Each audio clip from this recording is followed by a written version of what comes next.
ภิกขุอามันเตสิทเวเมภิกขเว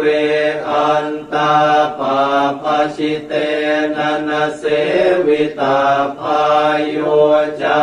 ยังกาเมสุกามสุขันลิกานุโยโคหิโนคัมโมโปตุชนิโกอนาริโย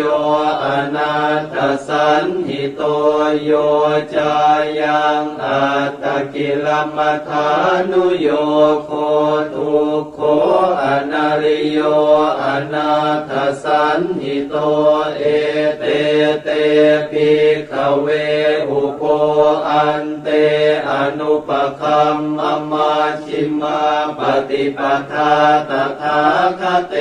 นะอภิสัมพุทธาจักขุกรณียานกรณีอุปสมัยยะอภิญญายสัมพุทธายนิพพานายสังวัตติกตมาจะสาภิกขเวมาชิมาปฏิปทาตถาคเตนะอภิสัมพุทธาจักขุกรณียานกรณีอุปสมัยยะอภิญญายสัมพุทธายนิพพานายสังวัตติอะยเมวะอริโยอัตถังคิโกมาโคสัยยทิทังสัมมาทิฏฐิสัมมาสังกัปโปสัมมาวาจาสัมมากัมมันโตสัมมาอาชีโวสัมมาวายาโมสัมมาสติสัมมาสมาธิอายังโคสาภิกขเวมาชิมาปฏิปทาตถาคเตนะอภิสัมพุทธาจักขุกรณียานกรณีอุปสมัยยะอภิญญายสัมพุทธายนิพพานายสังวัตติอิทังโคปนะภิกขเวทุกขังอริยสัจจังชาติปิทุกขาชราปิทุกขามรณะปิทุกขังโสกปริเทวทุกขโทมนัสสุปายาสาปิทุกขาอาปิเยหิสัมปโยโคทุกโขปิเยหิวิปโยโคทุกโขยัมปิชังนลปฏิตัมปิทุกขังสังขิเตนะปัญจุปาทานาขันธาทุกขาอิทังโคปนะภิกขเวทุกขสมุทัยโยอริยสัจจังยายังตัณหาโปโนภวิกานันทิราคสหคตาตาตระตาตราภินันทินีสัยยติทังกามตัณหาภวตัณหาวิภวตัณหาอิทังโคปนะภิกขเวทุกขนิโรโธอริยสัจจังโยตัสสะเยวตัณหายาเสสวิราคนิโรโธจาโคปฏินิสสะโคโมติอนาลโยอิทังโคปนะภิกขเวทุกขนิโรธคามินีปฏิปทาอริยสัจจังอะยเมวะอริโยอัตถังคิโกมาโคสัยยทิทังสัมมาทิฏฐิสัมมาสังกัปโป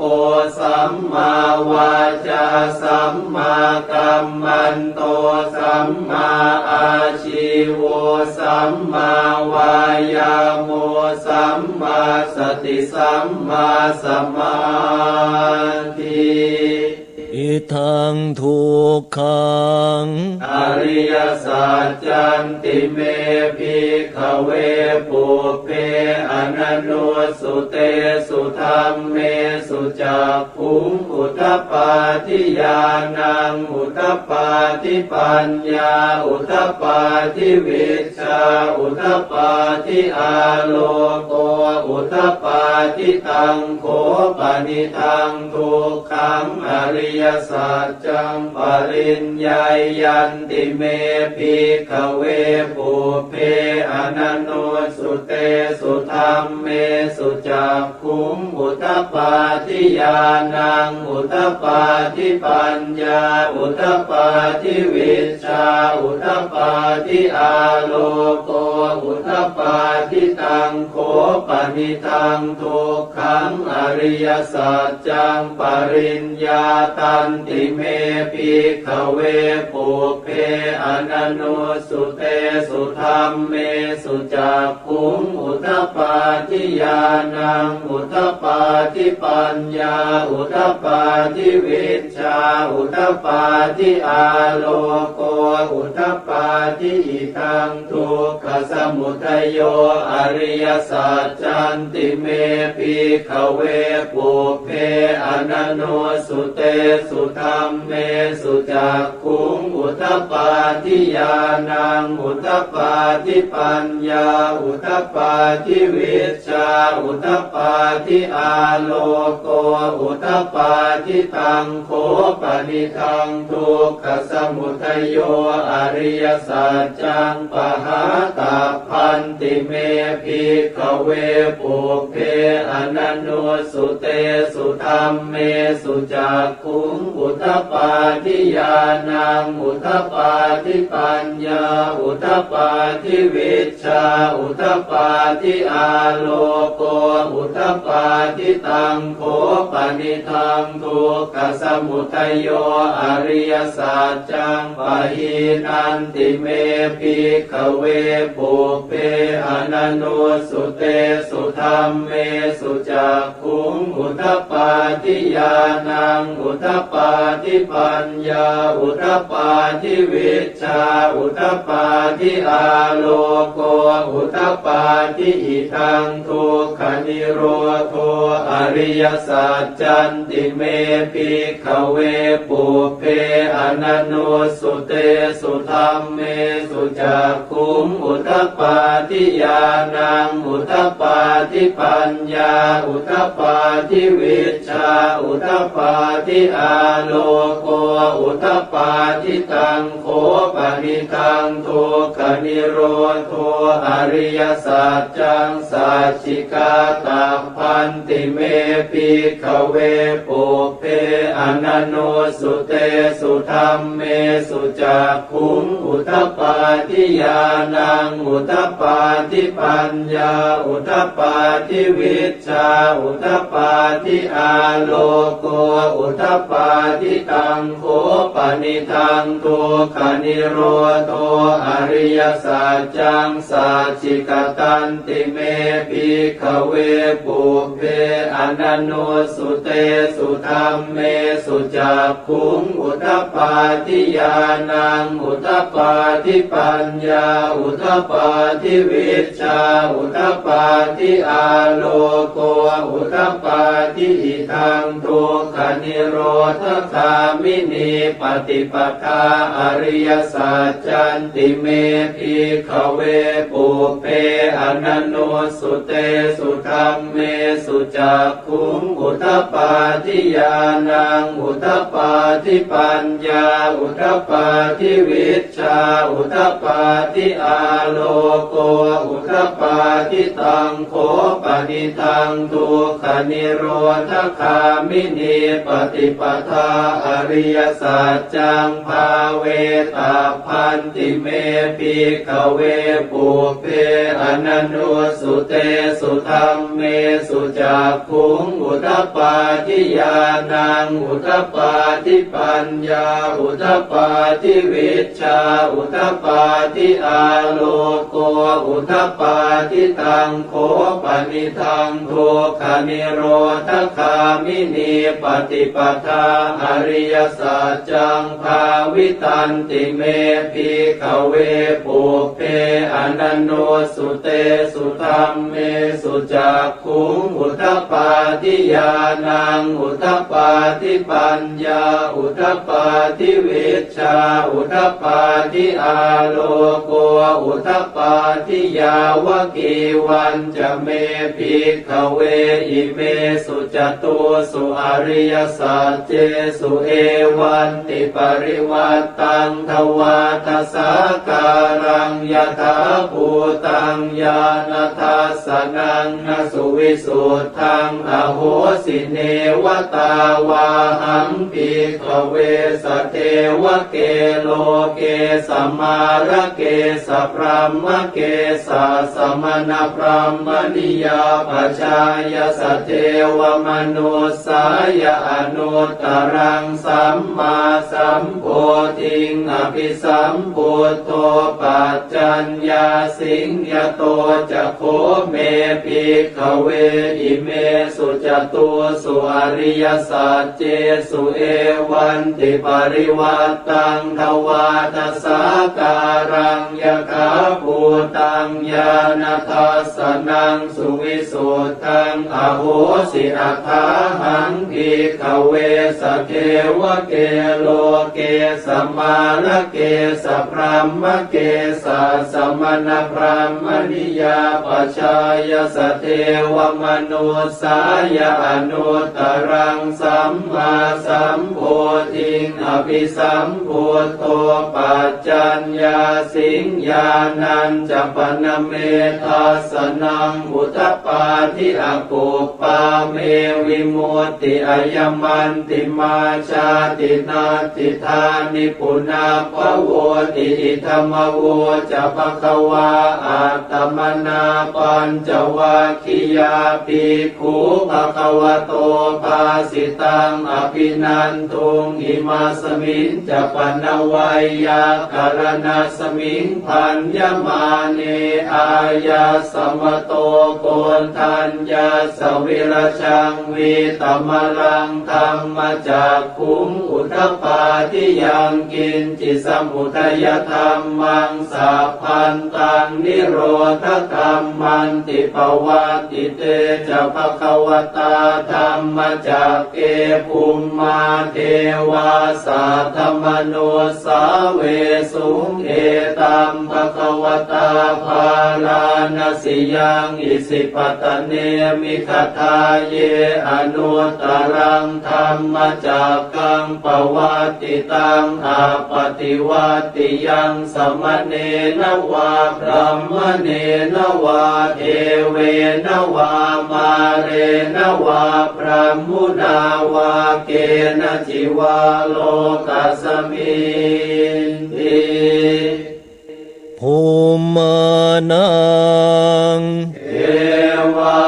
นังสัทธังสุตวาจาตุมหาราชิกาเทวาสัทธมโนสาเวสุงจาตุมหาราชิกานังเทวานังสัทธังสุตวาตาวติงสาเทวาสัทธมโนสาเวสุงตาวติงสานังเทวานังสัทธังสุตวายามาเทวาสัทธมโนสาเวสุงยามานังเทวานังสัทธังสุตวาตุสิตาเทวาสัทธมโนสาเวสุงตุสิตานังเทวานังสัทธังสุตวานิมมานรติเทวาสัทธมโนสาเวสุงนิมมานรตินังเทวานังสัทธังสุตวาปั รณิมมิตวสวัตติเทวาสัตตมโนสเวสุงปรณิมมิตวสวัตตินังเทวานังสัตตังสุตวะพระมกายิกาเทวาสัตตมโนสเวสุงเอตัมภควตาภาราณสิยังอิสิปตเนมิกทาเยอนุตตรังธรรมจักกังปวัตติตังอาปฏิวัติยังสมเนนวาพระมเนนวาเทเวนวามาเรนวาพระมุนาวาเกณจิวาโลกัสมินติอิติหเตนะคะเนนะเตนะโมโหเตนะยาวะพระมโลกาสัตโต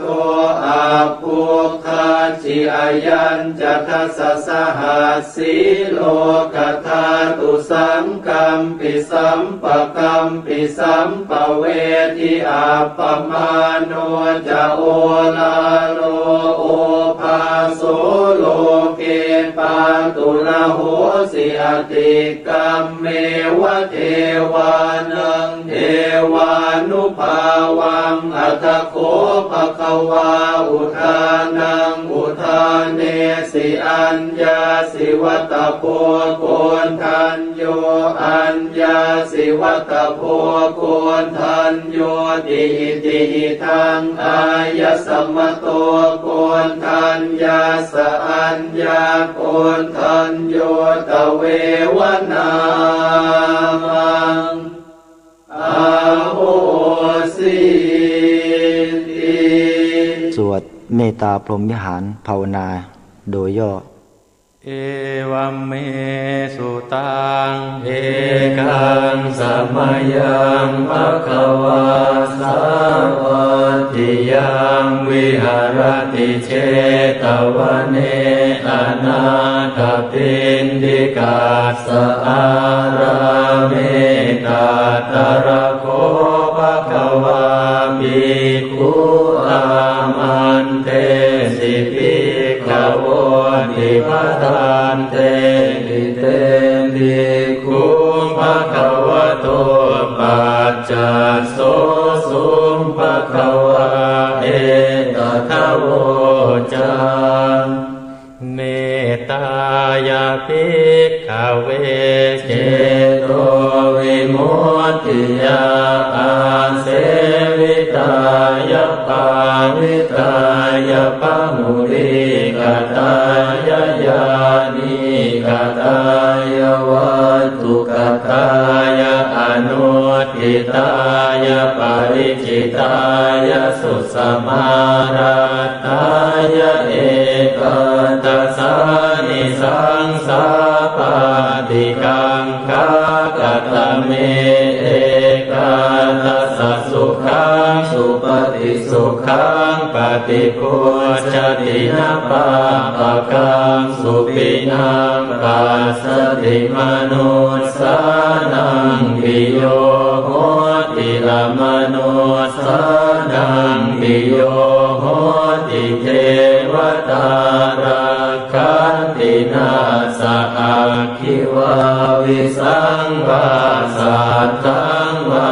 กรรมติตุวตังจิตตังสมาธิยติมุขวันโนวิปัสสิทติยสัมโมลโหกรังกโรติอุตตริงอาปฏิวิชันโตธรรมโรกุปโคโหติเมตตายาภิกขเวเจโตวิมุตติยาอาเสวิตายาภาวิตายาภมุริกตายายามิกตายาวัตถุกตายาอนุทิตายาปริจิตายาสุสมาราตายาอิเมเอกตัสสานิสังสา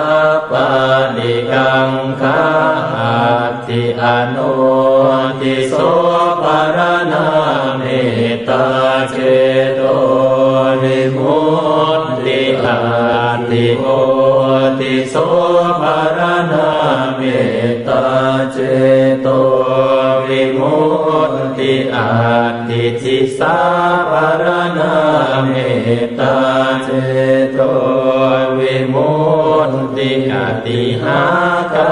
เรหิอโนติโสภารณาเมตตาเจโตวิมุตติกติหาคาเรหิโอติโสภารณาเมตตาเจโตวิมุ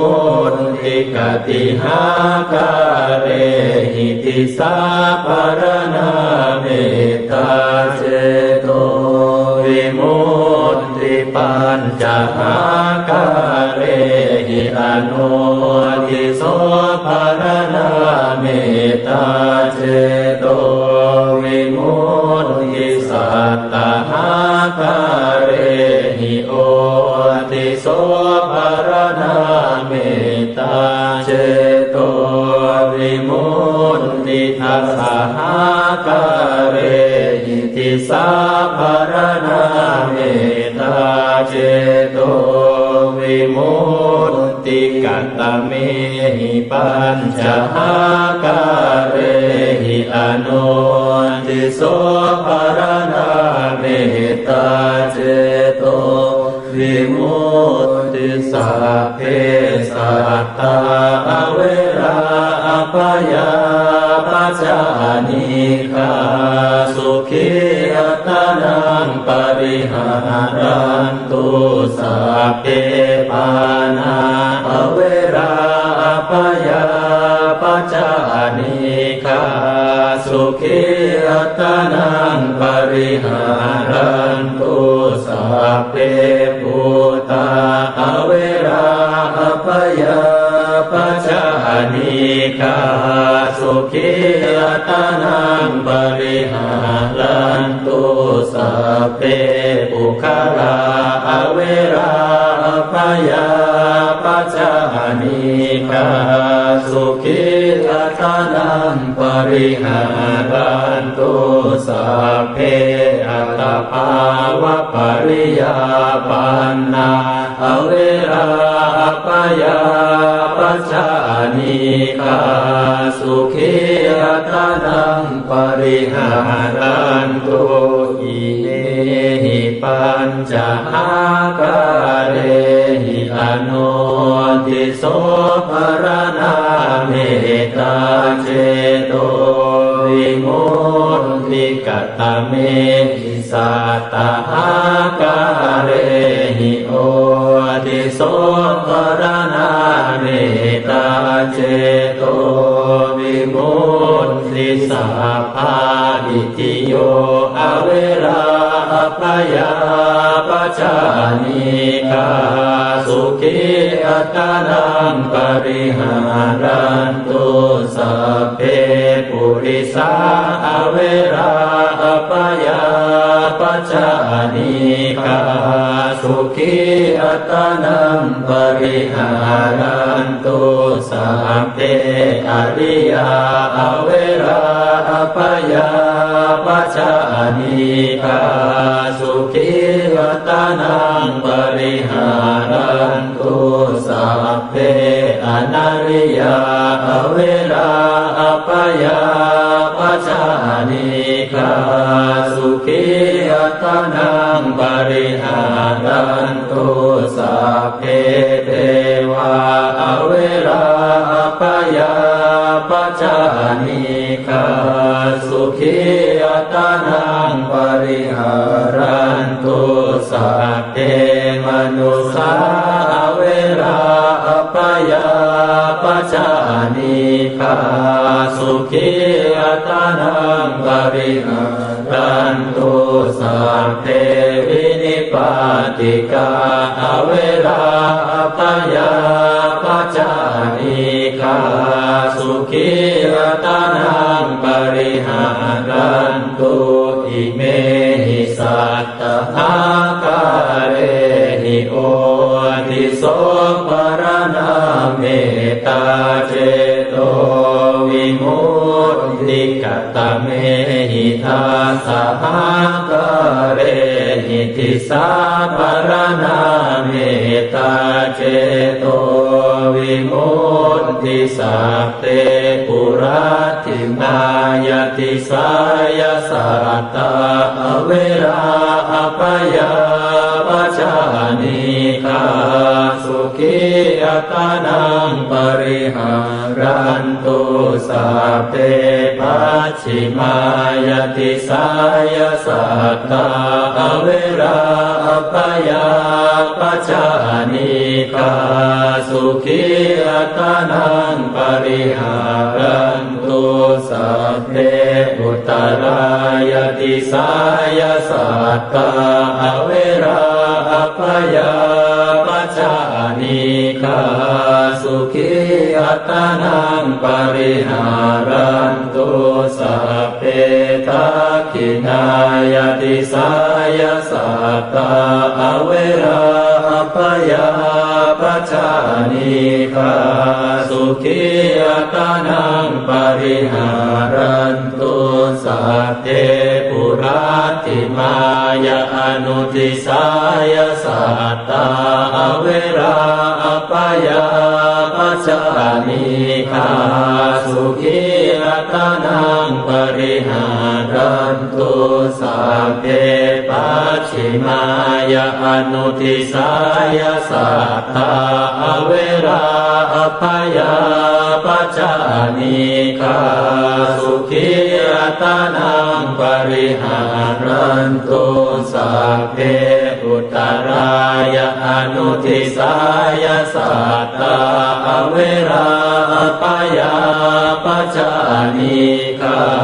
สุขีอัตานังปริหารันตุสัพเพทักขินา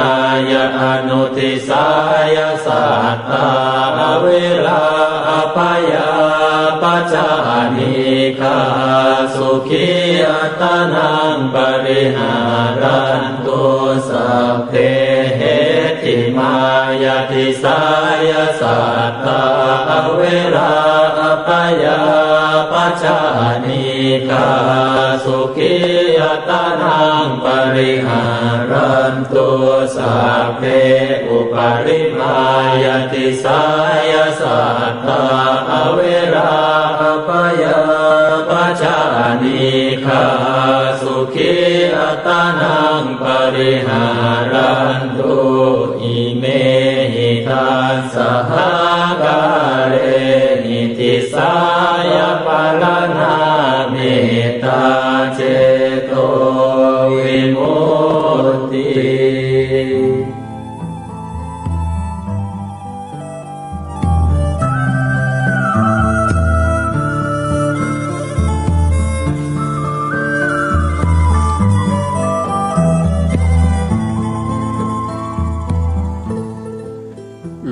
เจ้าตื่นตัวเจ้าบัวกับอาหันเนื่องนานาพังพร้อมลุกขวายบ่ตันหนต่างกีดกอมก้าตัวบ่ต้อมปุ่นอายจุงเก่งเข้าไว้อย่าไปเฮือขวายต่อหน้าสบายจำไว้เน้อเจ้าจำไว้เน้อเจ้า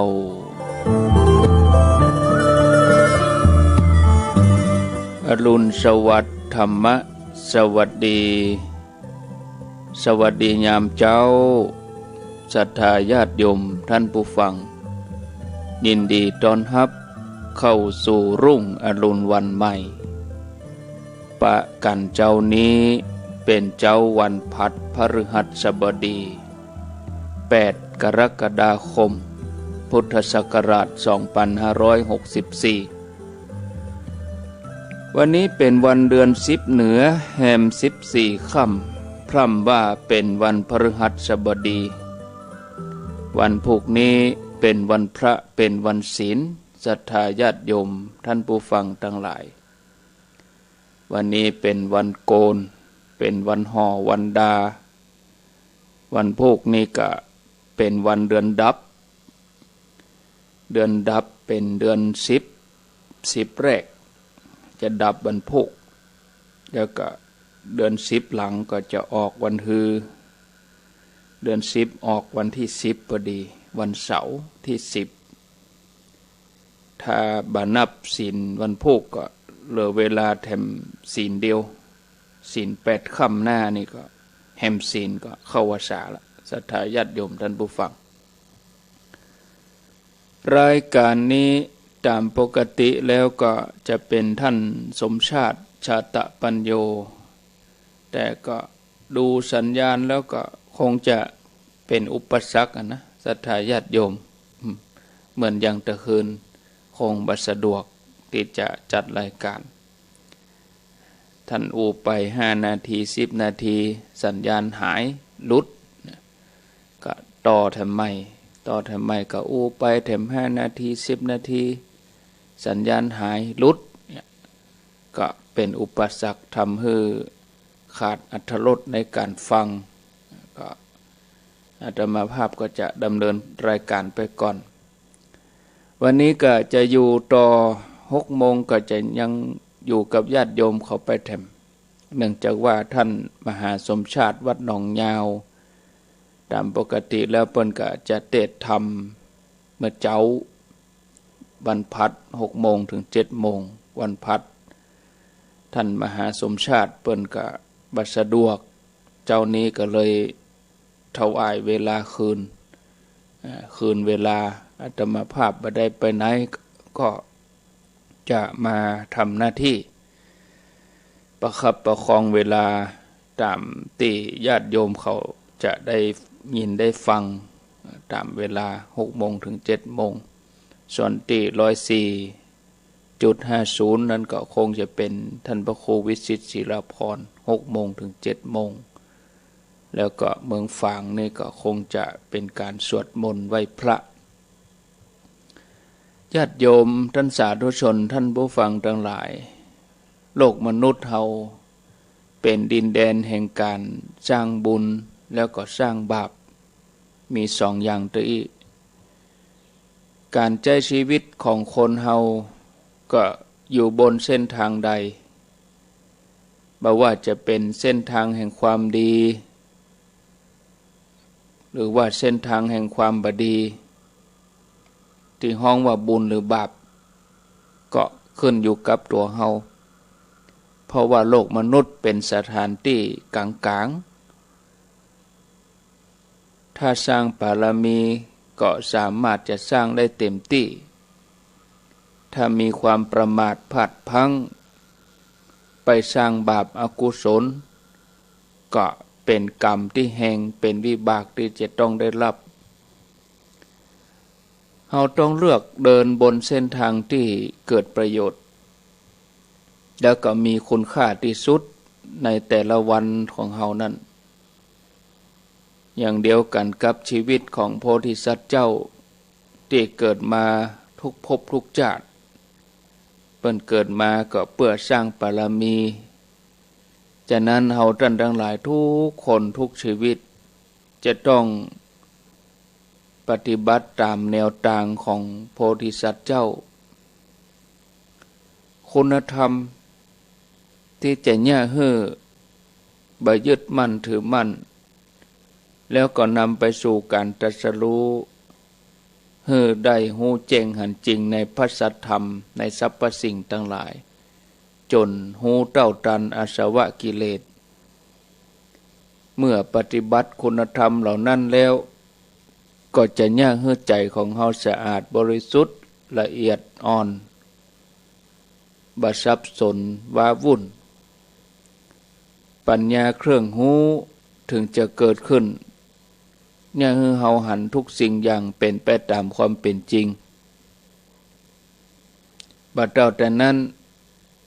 ก็ย่าเฮ่อผู้ปฏิบัติได้ประสบกับความสุขประสบความสำเร็จถึงทั้งโลกทั้งธรรมการที่จะทำตนให้พ้นจากกองทุกข์ได้นั้นจะต้องทำกันอย่างเอาจริงเอาจังหากคนใดมีจิตใจแน่วแน่มีความปรารถนาแห่งกล้า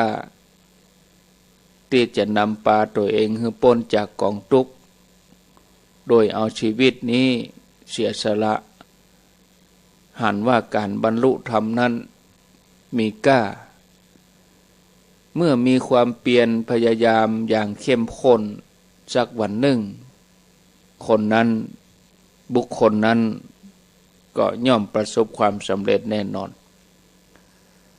เหมือนอย่างเรื่องราวที่เกิดขึ้นในอดีต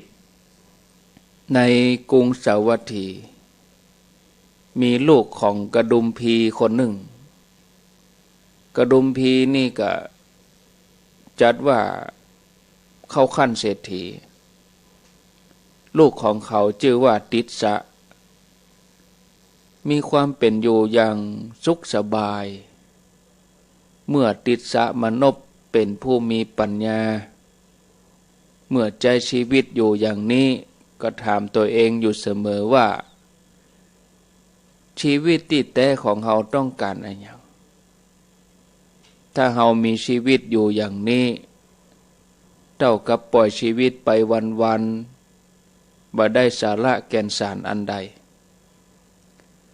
เมื่อคิดได้อย่างอันแล้วก็ตัดสินใจสละทรัพย์ถึงหมด40 โกฏออกบวชอาศัยอยู่โดดเดี่ยวในป่าที่ห่างไกลผู้คนเนื่องจากพื้นฐานครอบครัวเป็นผู้มีฐานะดีสิ่งที่ตวยมาก็คือปัญหาเรื่องมรดกภรรยาน้องบ่าวก็เกิดความโลภต้องการทรัพย์กลัวว่าถ้าเมื่อใดอ้ายของสามีปิกมา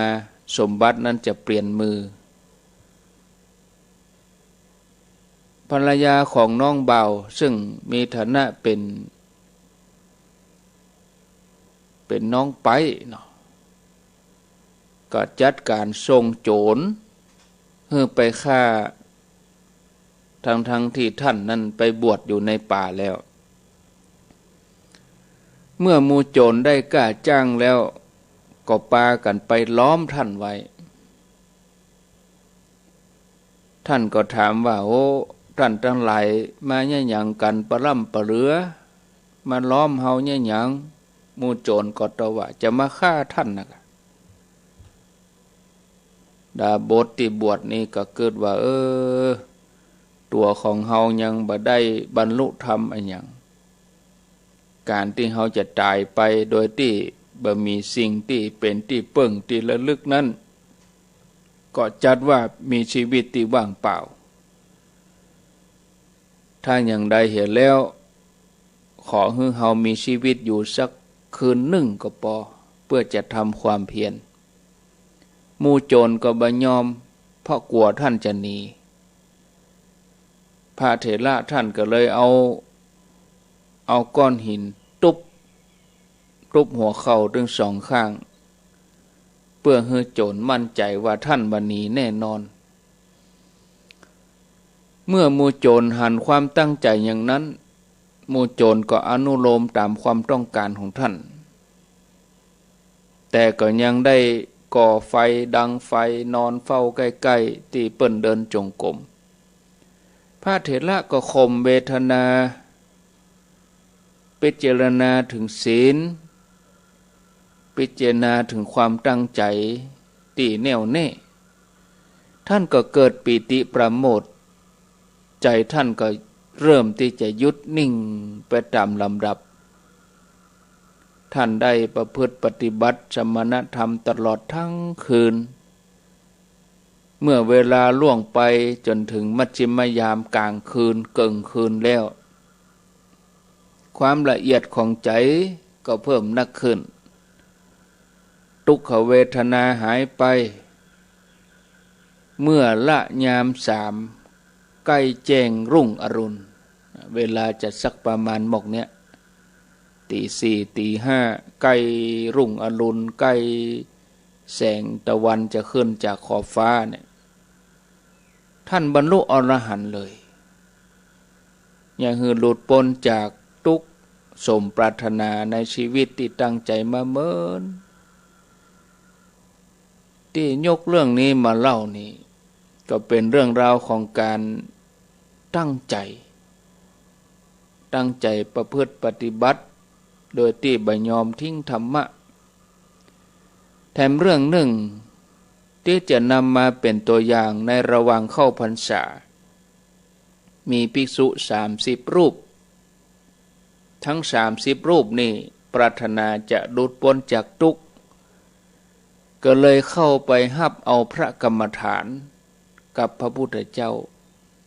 แล้วก็ไปจำพรรษาอยู่ในป่าโดยภิกษุถึง30 รูปนี้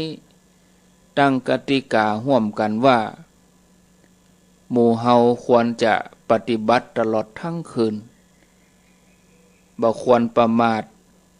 บ่ว่าจะปฐมยามมัชฌิมยามปัจฉิมยามเบื้องต้นท่ามกลางที่สุดเฮาทั้งหลายตั้งกติการ่วมกันว่าจะบ่มาอู้กันจะบ่คลุกคลีกันต่างคนต่างปฏิบัติเพราะจะยะเฮือใจนั้นบ่ฟุ้งซ่านไปไหนเมื่อตั้งกติการ่วมกันก็ต่างก็แยกย้ายกันไปตามที่พักที่มุงตามต้นไม้ตามที่ตัวเองจัดไว้ตั้งใจบำเพ็ญเพียรภิกษุเหล่านั้นต่างก็ปฏิบัติสมณธรรมตลอดทั้งคืนจนถึงใกล้แจ้งบางตนก็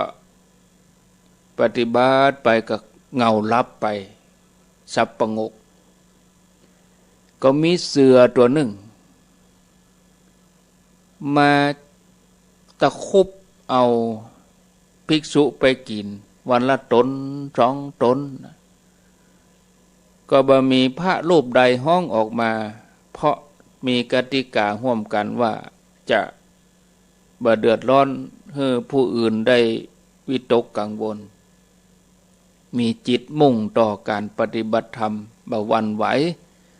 เก่งว่าจะไปรบกวนภิกษุรูปอื่นในที่สุดเสือก็เอาไปกินเกิงหนึ่งจาก30 รูปก็เหลือเพียง15 รูปบอกกองถึงวันลงอุโบสถก็อย่างวันพุธเนี่ย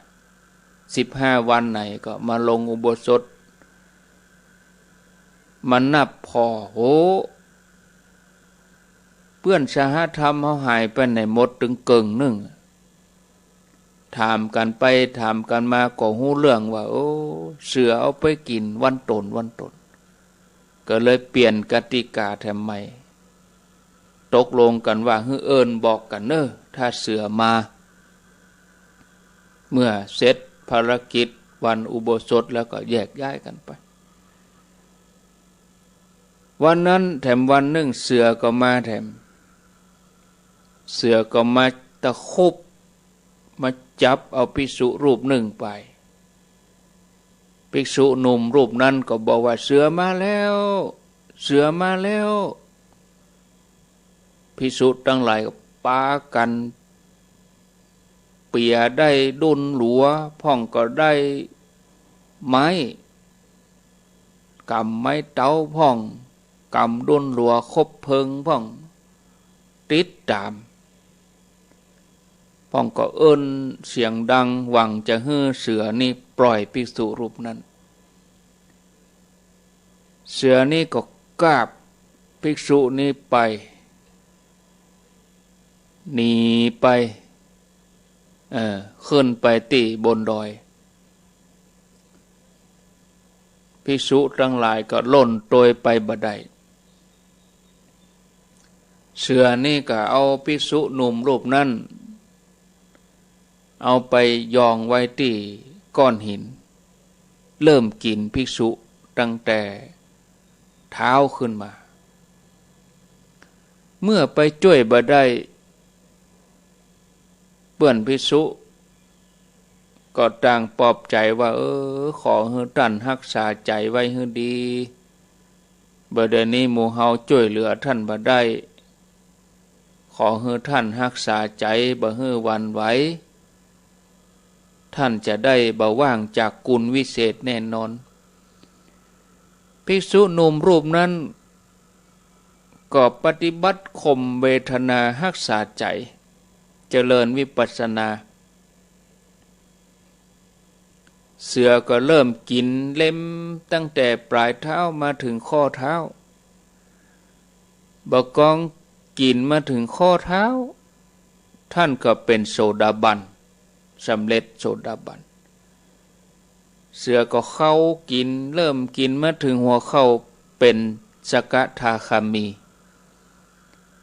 เสือก็มากินถึงต้นขาท่านได้เป็นอนาคามีก็เล่มกินไปกับยังบัดถึงหัวใจท่านบรรลุอรหันต์ถึงพร้อมโดยปฏิสัมภิทาท่านก็เป่งกรรมออกมาว่าเฮามีศีลถึงพร้อมด้วยข้อวัดปฏิบัติมีปัญญามีใจมั่นคงดีแล้วอาศัยความบัพประมาท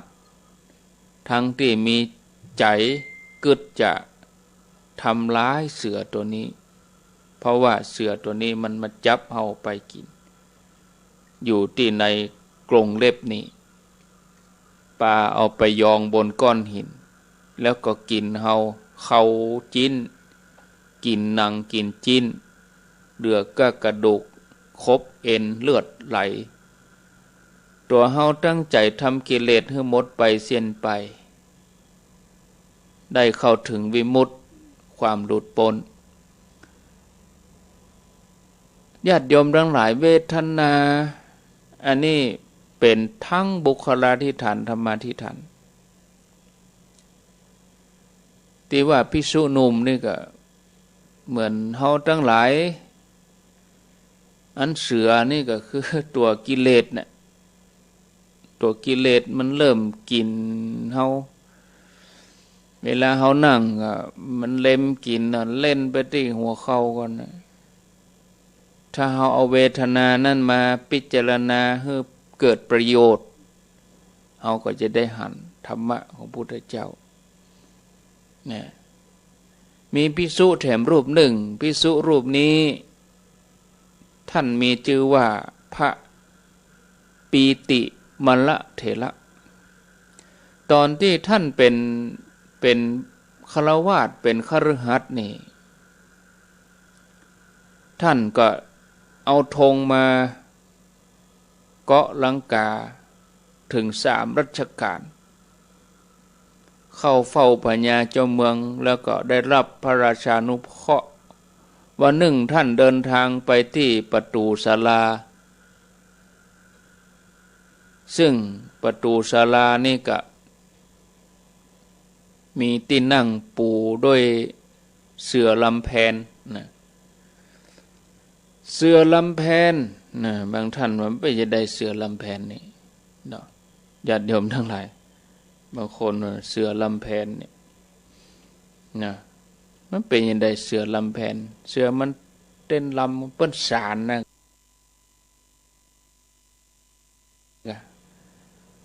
เปิ้นใจไม้ไผ่สารเสือลำแพนเขาก็จังหันเนาะเครื่องจักสารชนิดหนึ่งใจไม้ไผ่ก็ดีวายก็ดีเปิ้นห้องว่าเสือลำแพนเปิ้นเอาสารเป็นศาสตร์เป็นเสือบางทีก็อัดกาวเข้าไปคือมัน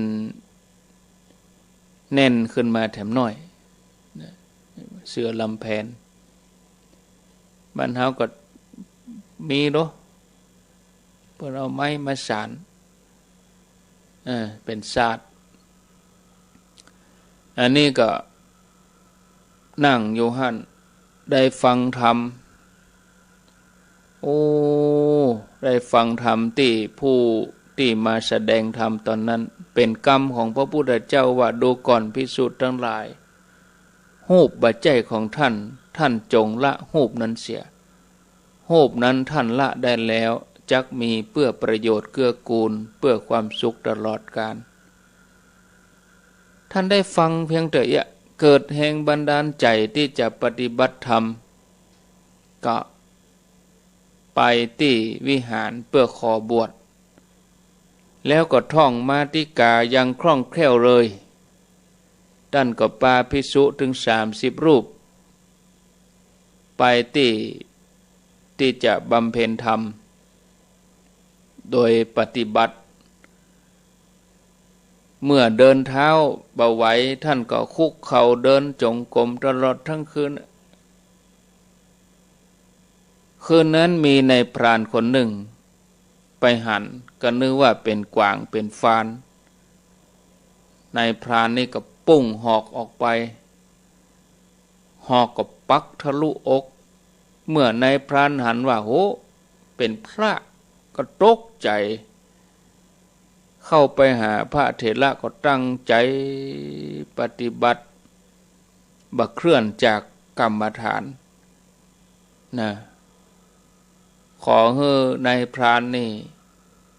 ดึงเอาหอกออกแล้วก็เอาเกี่ยวหญ้ามาอุดบาดแผลไว้แม้เลือดจะไหลบยุดแต่สภาวะใจของท่านยังคงนิ่งตั้งใจปฏิบัติอย่างนี้ในที่สุดก็สำเร็จเป็นอรหันต์นายพรานเอาตัวท่านไปวางบนแผ่นหินแล้วท่านก็ตั้งใจปฏิบัติเจริญวิปัสสนาบรรลุธรรมเป็นอรหันต์ในที่สุดเลยตัวอย่างที่นำมาเล่าให้ญาติโยมเขาฟังนี่จะหันว่าคนที่ตั้งใจปฏิบัติก็จะต้องมุ่งมั่นด้วยความเปลี่ยนบ่ย่อท้อถึงแม้จะมีอุปสรรคก็บ่ทิ้งทำโดยบ่มีข้อแม้บ่มีข้ออ้างเพราะพิจารณาแล้วว่าช่วงเวลาที่เกิดมาเป็นมนุษย์นั้นมีค่าควรใจเวลาที่เหลืออยู่น้อยเนี่ยตั้งใจปฏิบัติความเปลี่ยนเพื่อจะให้หลุดพ้นจากกองทุกข์ให้ได้โดยบ่ไปกังวลกับสิ่งภายนอก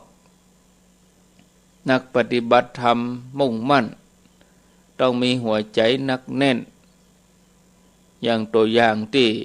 นำมาให้ญาติโยมเขาทั้งหลายได้ฟังเป็นข้อคิดจัดดีขอให้หมู่เฮาทั้งหลายตั้งใจปฏิบัติธรรมให้เต็มที่ในช่วงห่วงใกล้เข้าพรรษาโดยเวลาแถมศีลเดียวศีลหน้านี่จะเข้าพรรษาแล้วทำอย่างใดอย่างหนึ่งปฏิบัติที่บ้านไปพระทุกค่ำเจ้าบดีปล่อยปะละเลยถึงแม้โรคภัยไข้เจ็บจะมาเบียดเบียนเฮาอันแนมเฮาตั้งใจเถอะญาติโยมดีกว่าเฮามานั่งบนทุรนทุรายนั่งจมอยู่หั่นบ่เกิดประโยชน์อันใดเนาะเอาละญาติโยมช่วงแรกนี้ก็แถม5 นาทีท่านใดจะอู้จ๋าก็ขอเจริญพรเข้ามาแจ้งผลกันถ้าฟังที่หมายเลขโทรศัพท์0998366322กำเดียวช่วงที่2ก็ไปฟังการต่อเคล็ดลับการฝึกสมาธิแล้วก็หลักการดำเนินชีวิตของเจ้าพุทธเฮาเนาะไปฟังในช่วง6 โมงนะติดตามรับฟังต่อไปช่วงแรกนี่ก็จะได้ล่ำลากันเอาละญาติโยมใครจะสนทนาจะอู้จาก็ขอเจริญพรโทรเข้ามาที่หมายเลข0998366322ไปยังเวยเนอะโทรมาแล้วก็ไปยังเวยนะเหลือเวลาน้อยเนาะฟังจากคลื่นไหนที่ไหนจังใดแห่งโหนตำบลใดจังวันตกวันออกแต่คืนนี้ขออภัยนะมีอุปสรรคแต่วันพุธหน้านี่ก็จะเช็คสัญญาณแถมใหม่ถ้าว่าท่านสมชาติบัดสะดวกแต่ว่าก็อาตมาก็จะจัดไปเลยเนาะก็มาอันเป็นอุปสรรคนะญาติโยมก็เสียอรรถรสในการฟังเจริญพรจากนมัสการเจ้าโทรจากที่ไหนวัดจันทร์เจ้าวัดจันทร์กัลยาณิวัฒนา ฟังกันชัดดีเนอ ชัดดีเจ้า เดี๋ยวก็ฟังกันต่อแถมเนอ เจ้า อยู่ดีมีสุขอยู่ดีมีสุขสาธุสาธุเปิ้นอยู่วัดจันทร์เนอะพี่น้องกัลยาณิวัฒนาเจริญปน ห้วยจ่าเจ้า โทษจากไหน จากห้วยน้ำดีจ้ะ ห้วยน้ำลินลีกะ เจ้าบ้านห้วยน้ำดีเป็นตอง ห้วยน้ำดิบนึกว่าห้วยน้ำลินห้วยน้ำดิบจอมตองโมทนาเนอะ เจ้า เจริญปนจากที่ไหน เจ้า จากที่ไหน กัดก้อมหนึ่ง แม่บุญกัดก้อมอนุโมทนาเจริญปนเจริญปน แม่ฟองอยู่เนอเจ้าแม่ลาตาสีจูอยู่พวงค พวงคำแม่อุยล่า ำเจ้า พวงคำอยู่ดีมีสุขเวลาเนอะ เจ้าอยู่ที่ สาธุหมดเวลาหมดลงไปก็ได้ไปต่อกันในช่วงที่2เนาะขออนุญาตได้พักตัวอีกก่อนขอบคุณที่ 104.50 อนุโมทนาญาติโยมฟังรายนี้ไปไหนแต่เนอะเจริญปน